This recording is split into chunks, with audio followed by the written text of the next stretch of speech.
ਗੁਰੂ ਰੂ ਪਿਆਰੀ ਸਾਧ ਸੰਗਤ ਜੀ, ਵਾਹਿਗੁਰੂ ਜੀ ਕਾ ਖਾਲਸਾ, ਵਾਹਿਗੁਰੂ ਜੀ ਕੀ ਫਤਿਹ।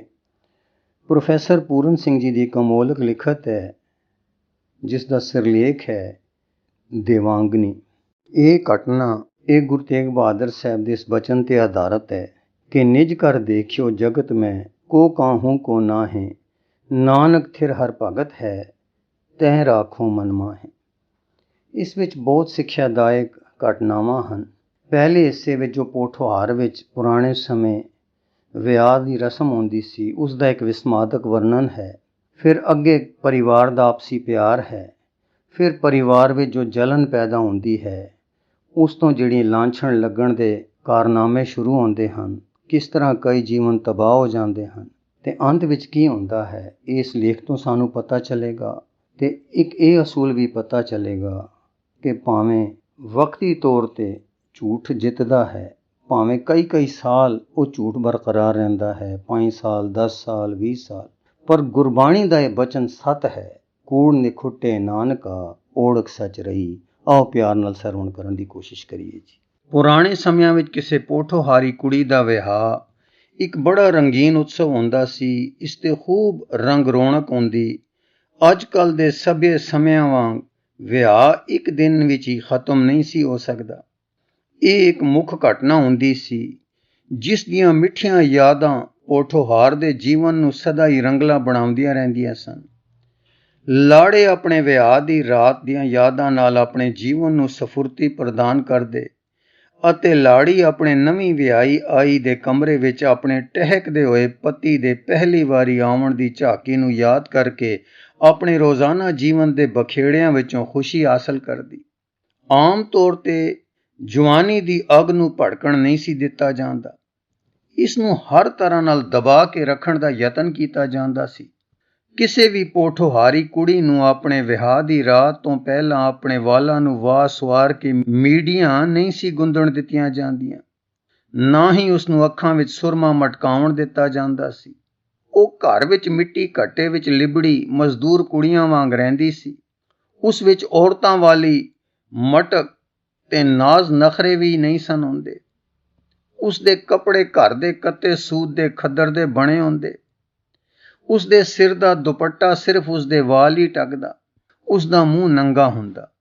ਇਸ ਦੀ ਬੇਪਰਵਾਹ ਮਾਸੂਮਤਾ ਤੋਂ ਮੈਡੋਨਾ ਯਾਨੀ ਕ੍ਰਾਈਸਟ ਦੀ ਮਾਂ ਦਾ ਝਾਵਲਾ ਪੈਂਦਾ। ਹਰ ਮਾਂ ਯਤਨ ਕਰਦੀ ਕਿ ਉਸ ਦੀ ਬੇਟੀ ਨੂੰ ਆਪਣੀ ਜਵਾਨੀ ਦਾ ਅਹਿਸਾਸ ਨਾ ਹੋਵੇ। ਮਾਂ ਉਸ ਦੇ ਪਿਤਾ ਦੇ ਵਿਹੜੇ ਵਿੱਚ ਉਸ ਨੂੰ ਜੰਗਲ ਦੇ ਜੀਵਨ ਵਰਗੀ ਇਕਾਂਤ ਪ੍ਰਦਾਨ ਕਰਦੀ। ਮੁੰਡੇ ਅਤੇ ਕੁੜੀਆਂ ਕਾਫੀ ਵੱਡੀ ਉਮਰ ਤੱਕ ਚੰਨ ਚਾਨਣੀਆਂ ਰਾਤਾਂ ਵਿੱਚ ਖੁੱਲ੍ਹੇ ਖੇਤਾਂ ਵਿੱਚ ਇਕੱਠੇ ਖੇਡਦੇ ਰਹਿੰਦੇ। ਉਹ ਆਪਣੀਆਂ ਖੇਡਾਂ ਦੀਆਂ ਖੁਸ਼ੀਆਂ ਨਾਲ ਸਾਧਾਰਨ ਪਿੰਡਾਂ ਨੂੰ ਵੱਡੇ ਸ਼ਹਿਰਾਂ ਦੀ ਤਰ੍ਹਾਂ ਬਣਾ ਦਿੰਦੇ। ਇਸ ਵਿੱਚ ਕੋਈ ਸ਼ੱਕ ਨਹੀਂ ਕਿ ਜਦੋਂ ਅਸੀਂ ਅੱਜ ਦੇ ਪੋਠੋਹਾਰ ਦੇ ਮੁੰਡੇ ਤੇ ਕੁੜੀਆਂ ਵਿੱਚ ਅਗਾਊਂ ਕਾਮਕ ਚੇਤਨਾ ਦੇਖਦੇ ਹਾਂ ਤਾਂ ਮਹਿਸੂਸ ਕਰਦੇ ਹਾਂ ਕਿ ਅਜਿਹਾ ਘਟੀਆ ਗਿਆਨ ਅਜਿਹੇ ਮਾਸੂਮ ਲੋਕਾਂ ਦੇ ਬਾਹਰਲੇ ਲੋਕਾਂ ਅਤੇ ਉਹਨਾਂ ਦੀਆਂ ਸੰਸਥਾਵਾਂ ਨਾਲ ਸੰਪਰਕ ਤੋਂ ਗ੍ਰਹਿਣ ਕੀਤਾ ਜਾਂਦਾ ਹੈ। ਇਸ ਤਰ੍ਹਾਂ ਇਹ ਸੰਪਰਕ ਵਰ ਵੀ ਹੈ ਅਤੇ ਸਰਾਪ ਵੀ। ਪਰ ਨਵਿਆਂ ਲੋਕਾਂ ਬਾਰੇ ਜਾਣਨ ਦੀ ਉਤਸੁਕਤਾ ਸਦਾ ਵੱਧਦੀ ਰਹਿੰਦੀ ਹੈ। ਆਦਮੀ ਨਵੇਂ ਤਜਰਬੇ ਗ੍ਰਹਿਣ ਕਰਨ ਲਈ ਕਾਫੀ ਯਤਨ ਵੀ ਕਰਦਾ ਹੈ, ਪਰ ਮਨੁੱਖ ਤੇ ਇਸ ਗੱਲ ਦਾ ਅਸਰ ਸੁੱਤੇ ਸਿੱਧ ਵੀ ਹੁੰਦਾ ਰਹਿੰਦਾ ਹੈ। ਉਹ ਆਪਣੇ ਧੁਰੇ ਤੋਂ ਉਖੜ ਜਾਂਦਾ ਹੈ ਅਤੇ ਪੁਰਾਣੇ ਰੀਤੀ ਰਿਵਾਜਾਂ ਦੁਆਰਾ ਪਕਿਆਈ ਆਪਣੀ ਸਵੈ ਚੇਤਨਾ ਗਵਾ ਬੈਠਦਾ ਹੈ। ਵਿਆਹ ਲਈ ਨਿਸ਼ਚਿਤ ਦਿਨ ਤੋਂ 1 ਮਹੀਨਾ ਪਹਿਲਾਂ ਹੀ ਸਾਰੇ ਪਿੰਡ ਦੀਆਂ ਸਿਆਣੀ ਉਮਰ ਦੀਆਂ ਅਤੇ ਜਵਾਨ ਔਰਤਾਂ ਰਾਤ ਨੂੰ ਲਾੜੀ ਦੇ ਘਰ ਜੁੜਦੀਆਂ ਅਤੇ ਸ਼ਗਨਾਂ ਦੇ ਪੋਠੋਹਾਰੀ ਗੀਤ ਗਾਉਂਦੀਆਂ। ਇਹ ਖਾਸ ਖਿਆਲ ਰੱਖਿਆ ਜਾਂਦਾ ਕਿ ਇੱਕ ਪਿੰਡ ਵਿੱਚ 2 ਮਹੀਨਿਆਂ ਦੇ ਅਰਸੇ ਵਿੱਚ 2 ਵਿਆਹ ਇਕੱਠੇ ਨਾ ਆਉਣ। ਅਜਿਹਾ ਵੱਧ ਤੋਂ ਵੱਧ ਖੁਸ਼ੀ ਮਾਣਨ ਲਈ ਕੀਤਾ ਜਾਂਦਾ। ਭਾਵਨਾ ਇਹ ਹੁੰਦੀ ਕਿ ਮੁੰਡੇ ਦੇ ਵਿਆਹ ਸਮੇਂ ਜਿਸ ਤਰ੍ਹਾਂ ਦੇ ਮਤਭੇਦ ਹੋਣ, ਉਹ ਕੁੜੀ ਦੇ ਵਿਆਹ ਦੇ ਮੌਕੇ ਤੇ ਮਿਟਾ ਦਿੱਤੇ ਜਾਣ। ਕੁੜੀਆਂ ਸਾਰੇ ਪਿੰਡ ਦੀਆਂ ਸਾਂਝੀਆਂ ਹੁੰਦੀਆਂ ਸਨ ਅਤੇ ਸਾਰੇ ਪਿੰਡ ਨੇ ਮਿਲ ਕੇ ਅਰਦਾਸ ਕਰਨੀ ਹੁੰਦੀ ਸੀ। ਸਾਰਿਆਂ ਨੇ ਆਪਣੀਆਂ ਭਾਵਨਾਵਾਂ, ਆਪਣੀਆਂ ਖੁਸ਼ੀਆਂ ਅਤੇ ਆਪਣੇ ਅਥਰੂ ਸਾਂਝੇ ਕਰਨੇ ਹੁੰਦੇ ਸਨ। ਸਾਰਿਆਂ ਨੇ ਲਾੜੀ ਨੂੰ ਪਿਆਰ ਅਤੇ ਭਰੇ ਮਨਾਂ ਨਾਲ ਵਿਦਾ ਕਰਨਾ ਹੁੰਦਾ ਸੀ। ਇਹ ਨਜ਼ਾਰਾ ਇੰਨਾ ਦਰਦਨਾਕ ਹੁੰਦਾ ਸੀ ਜਿਵੇਂ ਕਿਤੇ ਲਾੜੀ ਨੂੰ ਮੌਤ ਦੇ ਹਵਾਲੇ ਕੀਤਾ ਜਾ ਰਿਹਾ ਹੋਵੇ। ਪੋਠੋਹਾਰੀ ਸਮਝਦੇ ਸਨ ਕਿ ਜੀਵਨ ਇੱਕ ਸਮੁੰਦਰ ਦੀ ਨਿਆਈ ਹੈ ਅਤੇ ਪਿਆਰ ਦੇ ਮੋਤੀ ਇਸ ਦੀ ਤਹਿ ਤੇ ਪਏ ਹਨ। ਉਹ ਉੱਥੇ ਮੌਤ ਦੇ ਹੱਥਾਂ ਵਿੱਚ ਫੜੇ ਹੋਏ ਹਨ। ਬੇਟੀ ਦਾ ਵਿਆਹੀ ਜਾਣਾ ਵੀ ਮੌਤ ਦੇ ਹੱਥੋਂ ਮੋਤੀ ਲੈਣ ਵਾਲੀ ਗੱਲ ਹੈ। ਪਤਾ ਨਹੀਂ ਉਹ ਜਿੱਤਦੀ ਹੈ ਜਾਂ ਹਾਰਦੀ ਹੈ। ਸੋ ਉਸ ਨੂੰ ਇਸ ਤਰ੍ਹਾਂ ਤੋਰਨ ਤੋਂ ਬਿਨਾਂ ਹੋਰ ਕੋਈ ਰਸਤਾ ਵੀ ਨਹੀਂ ਹੁੰਦਾ। ਬੜੇ ਅਫਸੋਸ ਦੀ ਗੱਲ ਹੈ ਕਿ ਆਪਣੇ ਗੁਆਂਢੀ ਦੀ ਬੇਟੀ ਲਈ ਜੋ ਪਵਿੱਤਰ ਭਾਵਨਾ ਹੁੰਦੀ ਸੀ ਉਹ ਹੁਣ ਨਹੀਂ ਰਹੀ।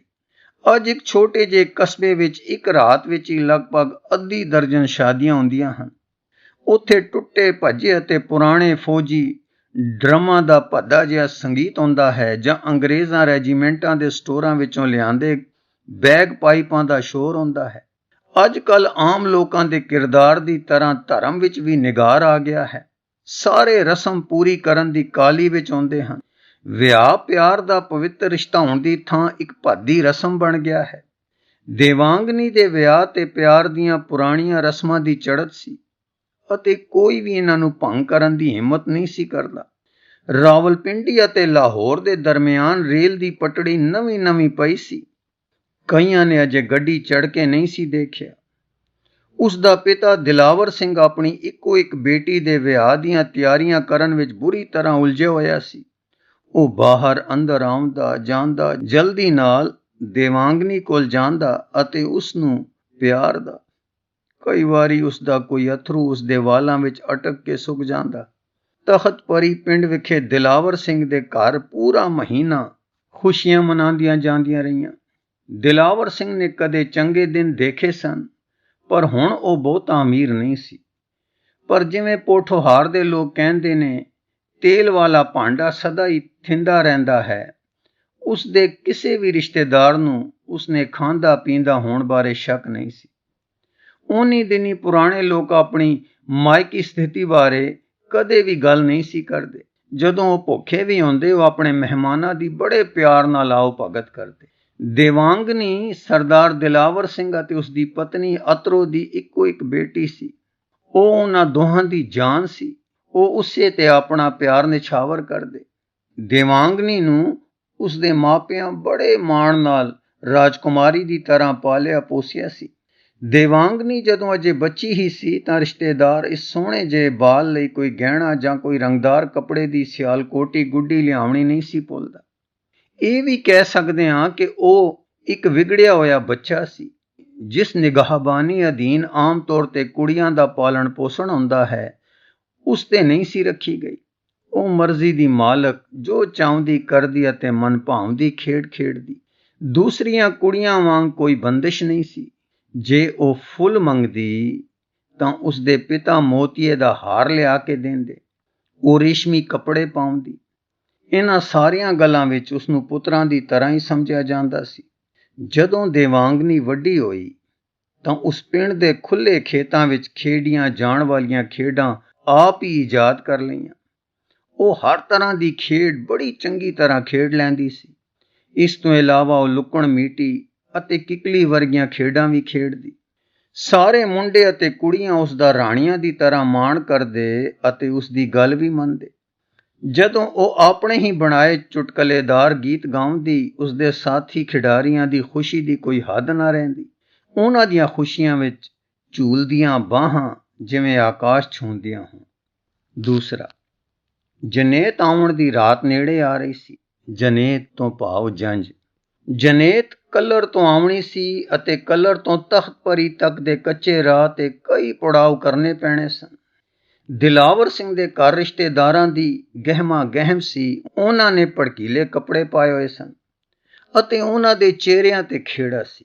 ਉਹਨਾਂ ਦੀਆਂ ਭਾਵਨਾਵਾਂ ਜਿਵੇਂ ਨਿੱਕੀਆਂ ਨਿੱਕੀਆਂ ਨਦੀਆਂ ਵਾਂਗ ਹਿਲ ਮਿਲ ਰਹੀਆਂ ਹੋਣ। ਉਹਨਾਂ ਦੀ ਗੱਲਬਾਤ ਦਾ ਰੋਲਾ ਵੀ ਆਨੰਦਮਈ ਸੀ। ਆਖਿਰ ਉਹ ਪਵਿੱਤਰ ਰਾਤ ਵੀ ਆ ਗਈ। ਤਖਤ ਪਰੀ ਵਿੱਚ ਜਨੇਤ ਇਸ ਤਰ੍ਹਾਂ ਦਾਖਲ ਹੋਈ ਜਿਵੇਂ ਕਿਸੇ ਜੇਤੂ ਰਾਜੇ ਦਾ ਲਸ਼ਕਰ ਜਿੱਤੇ ਹੋਏ ਸ਼ਹਿਰ ਵਿੱਚ ਆਉਂਦਾ ਹੈ। ਰਸਤੇ ਤੇ ਰੋਸ਼ਨੀ ਕਰਨ ਲਈ ਜਨੇਤ ਦੇ ਦੋਹੀਂ ਪਾਸੀਂ ਗੈਸਾਂ ਵਾਲੇ ਸਨ। ਲਾੜਾ ਜਨੇਤ ਵਿਚਕਾਰ ਚੱਲ ਰਹੀ ਇੱਕ ਬਹੁਤ ਹੀ ਵਧੀਆ ਨਸਲ ਦੀ ਚਿੱਟੀ ਘੋੜੀ ਤੇ ਸਵਾਰ ਸੀ। ਉਸ ਦੇ ਸਿਰ ਤੇ ਛਤਰ ਝੁੱਲ ਰਿਹਾ ਸੀ। ਹਰ ਪਾਸੇ ਖੇੜਾ ਹੀ ਖੇੜਾ ਸੀ। ਕਿਸੇ ਨੂੰ ਕੋਈ ਕਾਹਲੀ ਨਹੀਂ ਸੀ। ਅਜੇ ਸਾਰੀ ਰਾਤ ਪਈ ਸੀ। ਰਸਮ ਆਮ ਤੌਰ ਤੇ ਦਿਨ ਦੇ ਚੜ੍ਹਾਅ ਨਾਲ ਹੀ ਕੀਤੀ ਜਾਂਦੀ ਸੀ। ਰਸਮ ਲਈ ਉਹਨਾਂ ਨੂੰ ਸੂਰਜ ਚੜ੍ਹਨ ਤੱਕ ਉਡੀਕਣਾ ਪੈਣਾ ਸੀ। ਰਸਮ ਸਮੇਂ ਸੂਰਜ ਜੋੜੀ ਦੇ ਸਿਰ ਤੇ ਹੋਣਾ ਚਾਹੀਦਾ ਹੈ, ਜਿਵੇਂ ਕਿਸੇ ਸੁਨਹਿਰੀ ਵਾਲਾਂ ਵਾਲੇ ਪੁਰਾਤਨ ਰਿਸ਼ੀ ਦੀ ਤਰ੍ਹਾਂ ਆਸ਼ੀਰਵਾਦ ਦੇ ਰਿਹਾ ਹੋਵੇ। ਦੋਹਾਂ ਪਾਸਿਆਂ ਦੇ ਲੋਕ ਲੜਕੀ ਦੇ ਘਰ ਦੀ ਗਲੀ ਵਿੱਚ ਮਿਲੇ। ਪਹਿਲਾਂ ਲੜਕੀ ਵਾਲੇ ਪਾਸਿਓਂ ਕੁਝ ਸਿਆਣੀ ਉਮਰ ਦੇ ਆਦਮੀ ਜਨੇਤ ਦੇ ਬਜ਼ੁਰਗਾਂ ਨੂੰ ਜੀ ਆਇਆਂ ਕਹਿਣ ਲਈ ਅੱਗੇ ਵਧੇ। ਫਿਰ ਲਾੜੀ ਦੇ ਪਿਤਾ ਅਤੇ ਲਾੜੇ ਦੇ ਪਿਤਾ ਜੀ ਦੀ ਮਿਲਣੀ ਹੋਈ। ਉਹਨਾਂ ਇੱਕ ਦੂਸਰੇ ਨੂੰ ਘੁੱਟ ਕੇ ਜਫੀ ਵਿੱਚ ਲਿਆ ਤਾਂ ਜੋ ਉਮਰ ਭਰ ਦਾ ਰਿਸ਼ਤਾ ਜੁੜ ਜਾਵੇ ਅਤੇ ਦੋਹਾਂ ਟੱਬਰਾਂ ਵਿੱਚ ਜੇ ਕੋਈ ਮਨਮੁਟਾਵ ਵੀ ਸੀ ਤਾਂ ਉਹ ਸਦਾ ਲਈ ਖਤਮ ਹੋ ਜਾਵੇ। ਇਸ ਮਿਲਣੀ ਉਪਰੰਤ ਜਨੇਤ ਨੇ ਆਤਿਸ਼ਬਾਜ਼ੀ ਕਰਕੇ ਆਪਣੀ ਖੁਸ਼ੀ ਦਾ ਇਜ਼ਹਾਰ ਕੀਤਾ। ਉਹਨਾਂ ਲੜਕੀ ਦੇ ਘਰ ਦੇ ਸਾਹਮਣੇ ਗਲੀ ਵਿੱਚ ਅਤੇ ਗੁਆਂਢੀਆਂ ਦੇ ਘਰ ਦੀਆਂ ਛੱਤਾਂ ਤੇ ਵੀ ਆਤਿਸ਼ਬਾਜ਼ੀ ਕੀਤੀ। ਕੁਝ ਚਿਰ ਬਾਅਦ ਨੌਜਵਾਨ ਲਾੜੇ ਜੱਸਾ ਸਿੰਘ ਨੂੰ ਇੱਕ ਕਮਰੇ ਵਿੱਚ ਲਿਆਂਦਾ ਗਿਆ, ਜਿੱਥੇ ਉਸ ਨੂੰ ਪਿੰਡ ਦੀਆਂ ਕੁਆਰੀਆਂ ਕੁੜੀਆਂ, ਲਾੜੀ ਦੀਆਂ ਸਹੇਲੀਆਂ ਅਤੇ ਭੈਣਾਂ ਨੇ ਘੇਰ ਲਿਆ। ਉਹਨਾਂ ਨੇ ਢੇਰ ਰਾਤ ਗਈ ਤੱਕ ਵਿਆਹ ਦੇ ਗੀਤ ਗਾ ਕੇ ਉਸ ਦਾ ਸਵਾਗਤ ਕੀਤਾ। ਲੜਕੀਆਂ ਨੇ ਉਸ ਨੂੰ ਤਰ੍ਹਾਂ ਤਰ੍ਹਾਂ ਦੇ ਨਾਜ਼ ਨਖਰਿਆਂ ਨਾਲ ਉਲਝਾ ਲਿਆ। ਇਸੇ ਹਾਸੇ ਮਾਹੌਲ ਵਿੱਚ ਸਮਾਂ ਜਿਵੇਂ ਖੰਭ ਲਾ ਕੇ ਉੱਡ ਗਿਆ ਹੋਵੇ। ਉਦਾਹਰਣ ਵਜੋਂ ਉਹ ਖਾਣਾ ਉਸ ਦੇ ਸਾਹਮਣੇ ਰੱਖਦੀਆਂ, ਪਰ ਜਦੋਂ ਉਹ ਬੁਰਕੀ ਚੁੱਕਦਾ ਤਾਂ ਸਾਰੀਆਂ ਖਿੜਖਿੜਾ ਕੇ ਹੱਸ ਪੈਂਦੀਆਂ ਅਤੇ ਉਹ ਵਿਚਾਰਾ ਘਬਰਾ ਜਾਂਦਾ।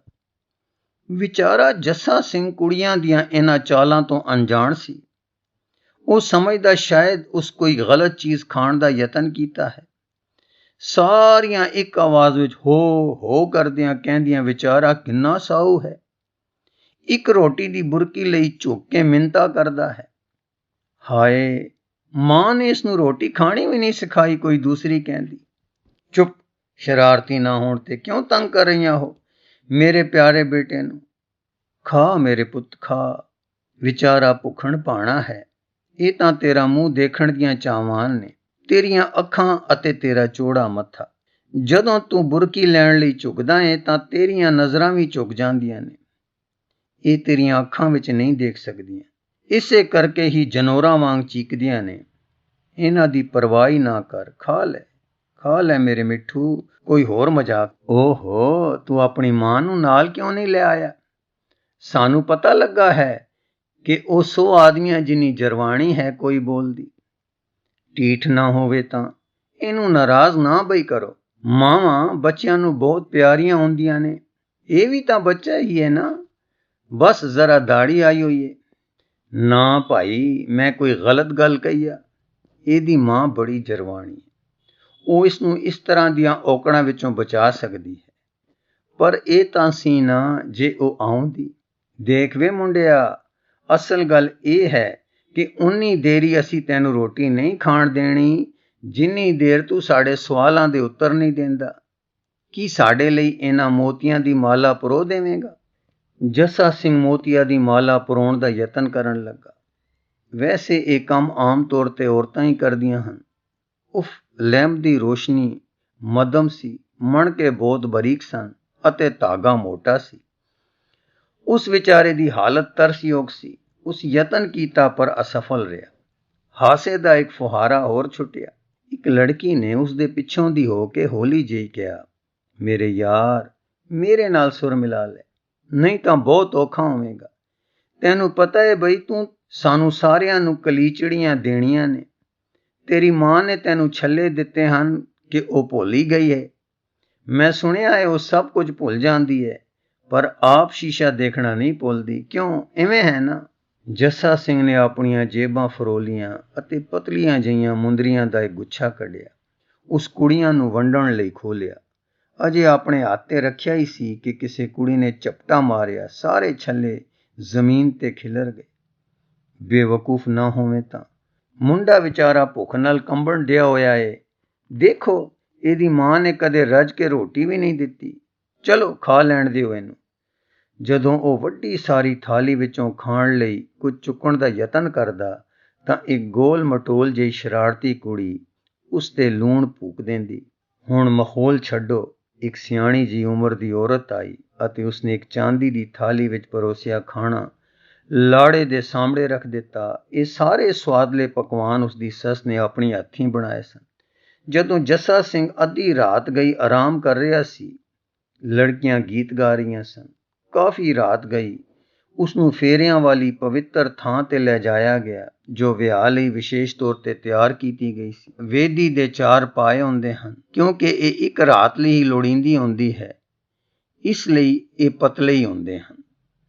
ਇਹਨਾਂ ਨਾਲ ਕੇਲਿਆਂ ਦੇ ਤਣੇ ਬਣੇ ਹੁੰਦੇ ਹਨ ਜਿਨ੍ਹਾਂ ਦੇ ਚੌੜੇ ਪੱਤ ਚੰਗਾ ਸ਼ਗਨ ਮੰਨੇ ਜਾਂਦੇ ਹਨ। ਇਹ ਇੱਕ ਮੰਦਰ ਦੀ ਸ਼ਕਲ ਬਣ ਜਾਂਦੀ ਹੈ। ਤਾਰੇ ਇਸ ਤਰ੍ਹਾਂ ਜਾਪਦੇ ਹਨ ਜਿਵੇਂ ਇਸ ਦੀ ਉੱਚੀ ਛੱਤ ਵਿੱਚ ਹੀ ਜੜੇ ਹੋਣ। ਦਰਮਿਆਨ ਵਿੱਚ ਪਵਿੱਤਰ ਅਗਨੀ ਦਾ ਕੁੰਡ ਹੁੰਦਾ ਹੈ। ਇਸ ਮੰਦਰ ਵਿੱਚ ਵਿਆਹ ਦੀ ਰਸਮ ਕੀਤੀ ਜਾਂਦੀ ਹੈ। ਇਸ ਥਾਂ ਤੇ ਜੱਸਾ ਸਿੰਘ ਦਾ ਦਮਯੰਤੀ ਨਾਲ ਵਿਆਹ ਹੋ ਗਿਆ। ਇਹ ਰਸਮ ਸਿਤਾਰਿਆਂ ਨੇ ਵੀ ਵੇਖੀ। ਫਿਰ ਦਮਯੰਤੀ ਅਤੇ ਜੱਸਾ ਸਿੰਘ ਨੂੰ ਆਪਣੇ ਆਪਣੇ ਕਮਰੇ ਵਿੱਚ ਲੈ ਜਾਇਆ ਗਿਆ। ਕੁਝ ਆਰਾਮ ਉਪਰੰਤ ਦਮਯੰਤੀ ਨੂੰ ਨਵਾ ਧੁਆ ਕੇ ਲੀੜਾ ਲੱਤਾ ਪਾਇਆ ਗਿਆ।